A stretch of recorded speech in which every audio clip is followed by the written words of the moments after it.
ಸದಾನಂದ ಗೌಡರು ಸ್ಪರ್ಧೆ ಮಾಡಲ್ಲ ಅಂದಾಗ ನೀವು ಬೊಮ್ಮಾಯಿ ಅವರು ಅಶ್ವತ್ಥ ನಾರಾಯಣ ಅವರೆಲ್ಲ ಹೋಗಿದ್ರಿ ಸರ್ ಅವ್ರ ಮನೆಗೆ ಭೇಟಿ ಕೊಟ್ಟು ನೀವೇ ಈ ಬಾರಿ ಸ್ಪರ್ಧೆ ಮಾಡಿ ಅಂತ ಒತ್ತಡ ಹಾಕಿದ್ರಿ. ಈಗಲೂ ಅದೇ ಮಾತನ್ನ ಹೈಕಮಾಂಡ್ ಹತ್ರ ಹೇಳಿದ್ರಿ ಸರ್?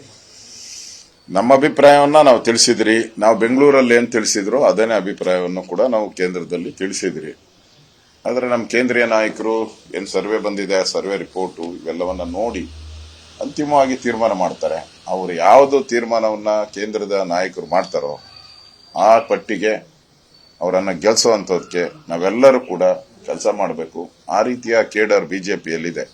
ಆ ದೃಷ್ಟಿಯಿಂದ ಟಿಕೆಟ್ ಸಿಗುತ್ತೆ, ಟಿಕೆಟ್ ಸಿಗಲ್ಲ ಅನ್ನೋ ಪ್ರಶ್ನೆ ಅಲ್ಲ. ಬಿಜೆಪಿ ಗೆಲ್ಲಬೇಕು, ಮತ್ತೆ ನರೇಂದ್ರ ಮೋದಿ ದೇಶದ ಪ್ರಧಾನಿ ಆಗಬೇಕು. ಭಾರತ ಇವತ್ತು ಏನು GDP ಗ್ರೋತ್ ಇದೆ, ಆ GDP ಗ್ರೋತ್ ಅನ್ನ ಇನ್ನಷ್ಟು ಎತ್ತರಕ್ಕೆ ಹೋಗಬೇಕು. ಸಬ್ಕಾ ಸಾಥ್ ಸಬ್ಕಾ ವಿಕಾಸ್ ಆ ಅಡಿಯಲ್ಲಿ ಎಲ್ಲ ಬಡ ಜನರಿಗೆ ಸೌಕರ್ಯ ಸಿಗಬೇಕು. ಪ್ರಮುಖವಾಗಿ ದೇಶದ ರಕ್ಷಣೆ ಆಗಬೇಕು.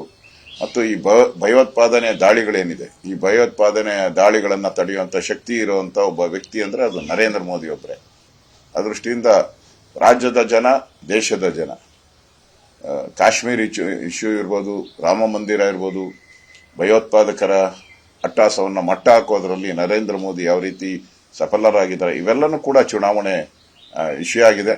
ನಮ್ಮ ನಾಯಕರು ನರೇಂದ್ರ ಮೋದಿ ಅವರು. ಆದರೆ ಕಾಂಗ್ರೆಸ್ಗೆ ಇನ್ನೂ ನಾಯಕತ್ವ ಇಲ್ಲ. ಅವರ INDA ಅಲಯನ್ಸ್ ಏನಿದೆ, ಇನ್ನು ಕ್ಯಾಪ್ಟನ್ ಯಾರು ಅಂತ ತೀರ್ಮಾನ ಆಗಿಲ್ಲ. ಕ್ಯಾಪ್ಟನ್ ಯಾರು ಅಂತ ತೀರ್ಮಾನ ಆಗ್ಬಿಟ್ರೆ INDAನೇ ಇರಲ್ಲ, ಎಲ್ಲ ಬಿಡಿ ಭಾಗಗಳಾಗುತ್ತದೆ, ಸ್ಪೇರ್ ಪಾರ್ಟ್ಸ್ ತರ ಭಾಗ ಆಗುತ್ತದೆ. ಅಲ್ಲಿವರೆಗೂ ಹಂಗೆ ಕಾದ್ಕೊಂಡಿದ್ದಾರೆ. ಅವ್ರ ನಾಯಕರು ತೀರ್ಮಾನ ಮಾಡಲಿ, ಆಮೇಲೆ ಚುನಾವಣೆ ಬರಲಿ, ಎದುರಿಸ್ತೀರಿ ಅವರು. ಸದಾನಂದ ಗೌಡರು ಸ್ಪರ್ಧೆ ಮಾಡಲ್ಲ ಅಂದಾಗ ನೀವು ಬೊಮ್ಮಾಯಿ ಅವರು ಅಶ್ವತ್ಥ ನಾರಾಯಣ ಅವರೆಲ್ಲ ಹೋಗಿದ್ರಿ ಸರ್ ಅವ್ರ ಮನೆಗೆ ಭೇಟಿ ಕೊಟ್ಟು ನೀವೇ ಈ ಬಾರಿ ಸ್ಪರ್ಧೆ ಮಾಡಿ ಅಂತ ಒತ್ತಡ ಹಾಕಿದ್ರಿ. ಈಗಲೂ ಅದೇ ಮಾತನ್ನ ಹೈಕಮಾಂಡ್ ಹತ್ರ ಹೇಳಿದ್ರಿ ಸರ್? ನಮ್ಮ ಅಭಿಪ್ರಾಯವನ್ನ ನಾವು ತಿಳಿಸಿದ್ರಿ. ನಾವು ಬೆಂಗಳೂರಲ್ಲಿ ಏನ್ ತಿಳಿಸಿದ್ರು ಅದೇನೇ ಅಭಿಪ್ರಾಯವನ್ನು ಕೂಡ ನಾವು ಕೇಂದ್ರದಲ್ಲಿ ತಿಳಿಸಿದ್ರಿ. ಆದ್ರೆ ನಮ್ಮ ಕೇಂದ್ರೀಯ ನಾಯಕರು ಏನ್ ಸರ್ವೆ ಬಂದಿದೆ, ಸರ್ವೆ ರಿಪೋರ್ಟು ಇವೆಲ್ಲವನ್ನ ನೋಡಿ ಅಂತಿಮವಾಗಿ ತೀರ್ಮಾನ ಮಾಡ್ತಾರೆ. ಅವರು ಯಾವುದು ತೀರ್ಮಾನವನ್ನ ಕೇಂದ್ರದ ನಾಯಕರು ಮಾಡ್ತಾರೋ ಆ ಪಟ್ಟಿಗೆ ಅವರನ್ನ ಗೆಲ್ಸುವಂತದಕ್ಕೆ ನಾವೆಲ್ಲರೂ ಕೂಡ ಕೆಲಸ ಮಾಡಬೇಕು. ಆ ರೀತಿಯ ಕೇಡರ್ ಬಿಜೆಪಿಯಲ್ಲಿದೆ. ಆ ದೃಷ್ಟಿಯಿಂದ ಟಿಕೆಟ್ ಸಿಗುತ್ತೆ, ಟಿಕೆಟ್ ಸಿಗಲ್ಲ ಅನ್ನೋ ಪ್ರಶ್ನೆ ಅಲ್ಲ. ಬಿಜೆಪಿ ಗೆಲ್ಲಬೇಕು, ಮತ್ತೆ ನರೇಂದ್ರ ಮೋದಿ ದೇಶದ ಪ್ರಧಾನಿ ಆಗಬೇಕು. ಭಾರತ ಇವತ್ತು ಏನು GDP ಗ್ರೋತ್ ಇದೆ, ಆ GDP ಗ್ರೋತ್ ಅನ್ನ ಇನ್ನಷ್ಟು ಎತ್ತರಕ್ಕೆ ಹೋಗಬೇಕು. ಸಬ್ಕಾ ಸಾಥ್ ಸಬ್ಕಾ ವಿಕಾಸ್ ಆ ಅಡಿಯಲ್ಲಿ ಎಲ್ಲ ಬಡ ಜನರಿಗೆ ಸೌಕರ್ಯ ಸಿಗಬೇಕು. ಪ್ರಮುಖವಾಗಿ ದೇಶದ ರಕ್ಷಣೆ ಆಗಬೇಕು. ಮತ್ತು ಈ ಭಯೋತ್ಪಾದನೆ ದಾಳಿಗಳೇನಿದೆ, ಈ ಭಯೋತ್ಪಾದನೆ ದಾಳಿಗಳನ್ನ ತಡೆಯುವಂತ ಶಕ್ತಿ ಇರುವಂತ ಒಬ್ಬ ವ್ಯಕ್ತಿ ಅಂದ್ರೆ ಅದು ನರೇಂದ್ರ ಮೋದಿ ಒಬ್ಬರೇ.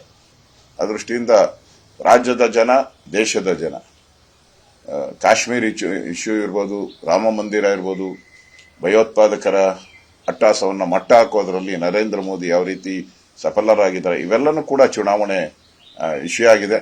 ನಮ್ಮ ನಾಯಕರು ನರೇಂದ್ರ ಮೋದಿ ಅವರು. ಆದರೆ ಕಾಂಗ್ರೆಸ್ಗೆ ಇನ್ನೂ ನಾಯಕತ್ವ ಇಲ್ಲ. ಅವರ INDA ಅಲಯನ್ಸ್ ಏನಿದೆ, ಇನ್ನು ಕ್ಯಾಪ್ಟನ್ ಯಾರು ಅಂತ ತೀರ್ಮಾನ ಆಗಿಲ್ಲ. ಕ್ಯಾಪ್ಟನ್ ಯಾರು ಅಂತ ತೀರ್ಮಾನ ಆಗ್ಬಿಟ್ರೆ INDAನೇ ಇರಲ್ಲ, ಎಲ್ಲ ಬಿಡಿ ಭಾಗಗಳಾಗುತ್ತದೆ, ಸ್ಪೇರ್ ಪಾರ್ಟ್ಸ್ ತರ ಭಾಗ ಆಗುತ್ತದೆ. ಅಲ್ಲಿವರೆಗೂ ಹಂಗೆ ಕಾದ್ಕೊಂಡಿದ್ದಾರೆ. ಅವ್ರ ನಾಯಕರು ತೀರ್ಮಾನ ಮಾಡಲಿ, ಆಮೇಲೆ ಚುನಾವಣೆ ಬರಲಿ, ಎದುರಿಸ್ತೀರಿ ಅವರು. ಅನುಕ್ಷಣದ ಸುದ್ದಿಗಳಿಗಾಗಿ ವಿಸ್ತಾರ ನ್ಯೂಸ್ ಯೂಟ್ಯೂಬ್ ಚಾನೆಲ್ ಸಬ್ಸ್ಕ್ರೈಬ್ ಮಾಡಿ. ಹೊಸ ಸುದ್ದಿಗಳ ನೋಟಿಫಿಕೇಶನ್ಗಾಗಿ ಬೆಲ್ ಐಕಾನ್ ಕ್ಲಿಕ್ ಮಾಡಿ. ಲೇಟೆಸ್ಟ್ ಅಪ್ಡೇಟ್ಸ್ಗಾಗಿ www.vistaranews.com ವೆಬ್ಸೈಟ್ಗೆ ವಿಸಿಟ್ ಮಾಡಿ. ಅಂಗೈಯಲ್ಲೇ ಜಗತ್ತಿನ ಸುದ್ದಿ ತಿಳಿಯಲು ವಿಸ್ತಾರ ನ್ಯೂಸ್ ಕನ್ನಡ ಆಪ್ ಡೌನ್ಲೋಡ್ ಮಾಡಿ.